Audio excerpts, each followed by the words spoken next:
အမမင်္ဂလာပါဟုတ်အဲ့ဆိုအမရဲ့နာမည်လေးရောတစ်ချက်မိတ်ဆက်ပြီးလို့ရမှာဖြစ်ဟုတ်အမနာမည်ကတော့ဝင်းဖြူစင်ဖြစ်ပါတယ်ရှင်ဟုတ်အမကအခုလောဆယ်တော့ဒီ Ransi University မှာ Master of International Digital Business တက်နေပါတယ်ရှင်Okay ပါဆိုတော့အမရဲ့ဒီမှာအကြောင်းလာမတက်ခင်တော့ပေါ့နော် education background လေးရောနည်းနည်းပြပြပါအမကဒီ Master မ dry ခင်တော့ကအမက Bachelor Degree ကိုက Business Management နဲ့ National Management Degree College ပူရထောင်မှာပေါ့နော်အမပြပါတယ်ရှင်Okay ပါဆိုတော့အမအနေနဲ့ဒီကိုရောက်လာပြီဆိုတော့ပေါ့နော်ဘယ်လိုဖြစ်ပြီးတော့မှဒီ program MIDB ဒီကို join ဖြစ်သွားတာလဲmaster အစ join မယ်ဆိုတော့ပေါ့နော်ပထမတော့ Thai ကိုစဉ်းစားမိရပေါ့နော် Thai ကစရိတ်စကားတတာတာရဲ့နောက်တော့ကချော်ညီကတ်တာရောမြန်မာနဲ့ညီဆက်တာရောအကြောင်း Thai ကို join ဖြစ်တယ်ပေါ့နော်Thai ကဟို master degree တွေလိုက်ကြည့်တော့ဒီ MIDB ကိုတွေ့တယ်ပေါ့နော် MIDB ကဘာလို့ join ဖြစ်တယ်ဆိုတော့ပထမဆုံးကတစ်နှစ်တည်းနဲ့အပြီးဖြစ်တယ်နောက်တစ်ခုကကြတော့သူကတခြားတွေနဲ့မတူဘဲနဲ့အဲ့လို data analytics ဘိုင်းဒီ marketing ဘိုင်းတွေကိုအဓိက focus လုပ်ပြီးတော့သင်တယ်လို့တွေ့ရတယ်ပေါ့နော်သူ module ဘိုင်းရဆိုရင်အဲ့ဒါကြောင့်အဲ့လိုကိုယ့်ရဲ့ experience နဲ့ရောကိုစိတ်ဝင်စားတာနဲ့ရောကိုင်းနေတယ်ကျွန်တော်ပြောတာဖြစ်Okay ဆိုတော့အခုကကြတော့ဒီ MIDB program နဲ့ပတ်သက်ပြီး details ပေါ့နော်အမအနေနဲ့ဒီ MIDB မှာဘယ်လို subjects တွေသင်ရလဲ MIDB မှာကဟိုပထမ first sem မှာဆိုရင်ကအဲ့ digital international business အပိုင်းကို general management အနေနဲ့သင်ရတယ်နောက်ပြီးတော့ data analytics ဘိုင်းတွေ research ဘိုင်းတွေနောက်တော့ design thinking တို့ laws တို့အဲ့ဒါတွေသင်ရပါတယ်ဟိုအခု second semester မှာဆိုရင်ကသူက consultancy project ရှိတယ်နောက် digital marketing branding ရယ်နောက်တော့ business statistics တွေအဲ့ဒါတွေသင်ရပါတယ်ရှင်ဟုတ်ပါအဲ့ဆိုရင်အမရဲ့ favorite subject favorite subject ကတော့data analytics ကိုတပို့ကြတယ်သူကကြတော့အဲ့လိုမျိုး theoretical အပိုင်းအပြင်ကိုအဲ့လို project တွေလုပ်ရတယ်နောက်တော့ tools တွေကိုလည်းလက်တွေ့သင်ရတော့တပို့ကြတယ်နောက်တော့ branding ရယ် digital marketing အပိုင်းကိုလည်းတပို့ကြပါတယ်ဟုတ်ဆရာမစတင်တာလည်းကောင်းတယ်ကိုစိတ်ဝင်စားတဲ့ဘာသာရပ်ရှိတယ်Okay ပါအဲ့ဆိုရင်ညီမနောက်ထပ်သိချင်တာတစ်ခုอ่ะပေါ့နော်ဒီ MIDB program ကဒီ business background အမလိုမျိုး business background ရှိထားတဲ့သူပဲတက်ဖို့အဆင်ပြေလောက်တာလားဒါမှမဟုတ်တခြား background อ่ะဆိုလို့ရှိရင်ရောအဆင်ပြေနိုင်လားပေါ့ဟုတ်ပါ business background မဟုတ်ရင်လည်းအဆင်ပြေပါတယ်ရှင်ဘာလို့ဆိုတော့အခုအတန်းမှဆိုလို့ရှိရင်လည်းသူကအဲ့လို business အပိုင်းသမားတွေလည်းရှိတယ်နောက်တော့ engineering အပိုင်းတို့တခြား animation အပိုင်းတို့ကလည်းရှိတယ်ပေါ့နော်သူကအမပြောသလိုမျိုးပထမဆန်မှာအဲ့လိုmanagement business အပိုင်းကိုဟို generally သင်တယ်ဆိုတော့အဲ့လိုမျိုးသူ့ရဲ့ terms တွေရောအကုန်လုံးရင်းနှီးအောင်တော့တခါတည်း first sem မှာလုပ်ခဲ့ပြီးပါရှင်โอเคပါအဲ့ဆိုလို့ရှိရင်အမအနေနဲ့ပေါ့နော်ဒီ MIDB program ရှောက်တုံးက experience လေးအကုန်လုံးတရား share လုပ်ပေးပါနောက်ထပ်ရှောက်ချင်တဲ့သူတွေအတွက်ပေါ့နော်ဘယ်လိုပြင်ဖို့လိုလောက်လဲ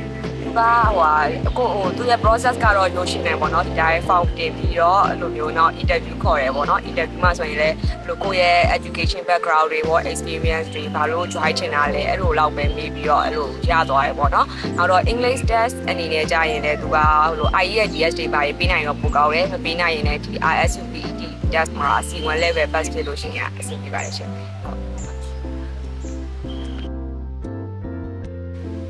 Okay ဆိုတော့အမရဲ့ဒီမှာကျောင်းတက်နေတဲ့ campus life ကရောဘယ်လိုလဲပေါ့နော်အဲ့ဒါလေးကိုလည်းသိချင်တယ် overall experience တွေ share ပေးပါဦး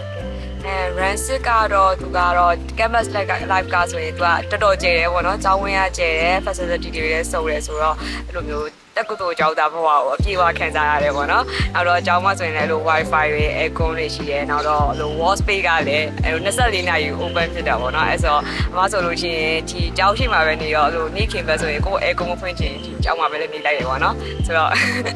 ကျောင်းရဲ့ campus life ကတော့ပြောဖို့ကောင်းပါတယ်Okay ပါဆိုတော့အမရဲ့တငယ်ချင်းတွေရတယ်ဒီမှာကျောင်းတက်ရတဲ့အခါလူများလားပေါ့နော်ဒီ program ကပြီးလို့ရှိရင်ဒီ international students တွေရောဘယ်လိုရှိကြလဲလူကတော့ဟိုတိတ်မများဘူးပြောလို့ရမှာပေါ့နော်အမားတို့နေ့မှာဆိုရင်23ယောက်ပဲရှိတယ်အမားဆိုလို့ရှိရင် international student ဆိုရင်အမားတို့မြန်မာတွေရှိတယ်နောက်တော့တရုတ်တွေနောက်တော့ Russia တွေ Thai တွေလည်းရှိပါတယ်ရှင်အဲ့လိုဆိုတော့အဲ့လိုတငယ်ချင်းတွေရတယ်ပေါ့ international တငယ်ချင်းပါ โอเคပါဟုတ်ပြီအဲ့ဆိုရင်နောက်တစ်ခုကအမဒီမှာကျောင်းတက်နေနေပေါ့နော်လက်ရှိအလုပ်လုပ်နေရလို့လည်းပြောတယ်ဆိုတော့အမလက်ရှိဘယ်လိုအလုပ်တွေလုပ်နေလဲပြီးသွားလို့ရှိရင်ကျောင်းရဲ့အချိန်နဲ့ဘယ်လိုမျိုး manage လုပ်လဲပေါ့ time management လုပ်လဲပေါ့ ဟုတ်အခုအမားကတော့အဲ့လို full time တော့မလုပ်ဘူးပေါ့နော်အဲ့လို freelance အလုပ်ကိုအဲ့လို branding project တွေလိုက်လုပ်ပြနေတယ်အဲဆိုတော့အခုကတော့အဲ့လိုမျိုး freelance လုပ်ကြတော့ကိုယ့်ကိုယ်အဆင်ပြေတယ်လို့လုပ်လို့ရတော့အဲ့လိုမျိုးညနေပိုင်းအားတဲ့အချိန်လုပ်တယ်ပေါ့နော်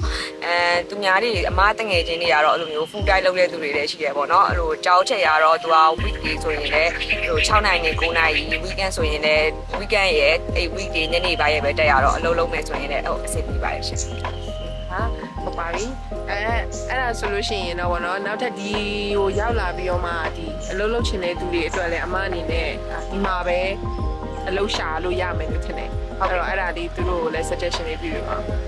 အကျောင်းမှာတော့သူကအဲ့လိုမျိုး theoretical ပါရောတကယ် practical project တွေလည်းလုပ်ရတယ်။နောက် presentation တွေ project တွေနဲ့အမြဲလုပ်နေရတော့အဲ့လိုမျိုး apply တစ်ခါလေးလုပ်လို့ရပါဘောနော်။နောက်တော့ဟိုလို community visit တွေနောက်တော့ company visit တွေလည်းသွားရတယ်။ community visit ဆိုရင်အမှားတော့ consultancy project ဆိုပြီးတော့လုပ်ရတယ်ပေါ့နော်။သူတို့လုပ်ငန်းနဲ့အဲ့လိုစကားပြောပြီးတော့အဲ့လို idea ပေးတာဘာညာလုပ်ရတယ်ဆိုတော့အဲ့လိုမျိုး work အတွက်လည်းအဲ့လိုအတွေ့အကြုံရတယ်ပေါ့နော်။ကြောက်တက်နေနေအဲ့လိုကြောက်ပြီးလို့ရှိရင်အလုပ်ရှာရတာပို့ပြီးတော့အဆင်ပြေတယ်ဒီမှာ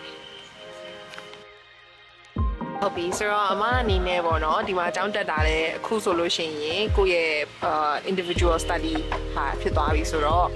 အမအနေနဲ့ဒီမှာအကြောင်းပြီးသွားတယ်ဆိုလို့ရှိရင်ဘွဲရပြီးသွားတယ်ဆိုလို့ရှိရင်ရောထိုင်းမှာပဲလှုပ်ဆက်လုပ်ဖို့စဉ်းစားထားတာဘယ်လို plan လေးရှိတယ်ပေါ့နော် ဒီဟာပြီးရင်ထိုင်းမှာပဲအလုပ်ဆက်လုပ်ပြမယ်ပေါ့နော်အခုကအကြောင်းကအမားတို့ကမေသားမှာပြီးသွားပြီးတော့အခုကတော့ independent study ဖြစ်နေရပေါ့နော်နောက်တော့ဒီဟာအကြောင်းပြီးရင် A+ visa ကလည်းတစ်နှစ်ထည့်ရတယ်ဆိုတော့ဒီမှာပဲအလုပ်ထပ်ရှာဖြစ်ပါပါရှင် အဲ့ဆိုရင်အမဒီ program ကိုစိတ်ဝင်စားလို့အမလိုမျိုးလာပြီး join နေတဲ့သူတွေအတွက်ကိုဆိုလို့ရှိရင်ရောဘယ်လို suggestions လေးပေးခြင်းလဲပေါ့နော်ပြီးတော့ဒီ program ကဘယ်လိုလူတွေအတွက်ကိုသင့်တော်မယ်လို့ထင်လဲ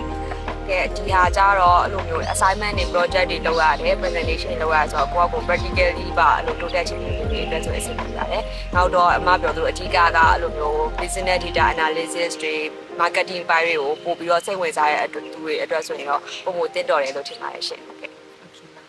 အဲ့ဆိုလို့ရှိရင်အလုံးဆက်ပြီးပါအောင် ကျေးဇူးတင်ပါတယ်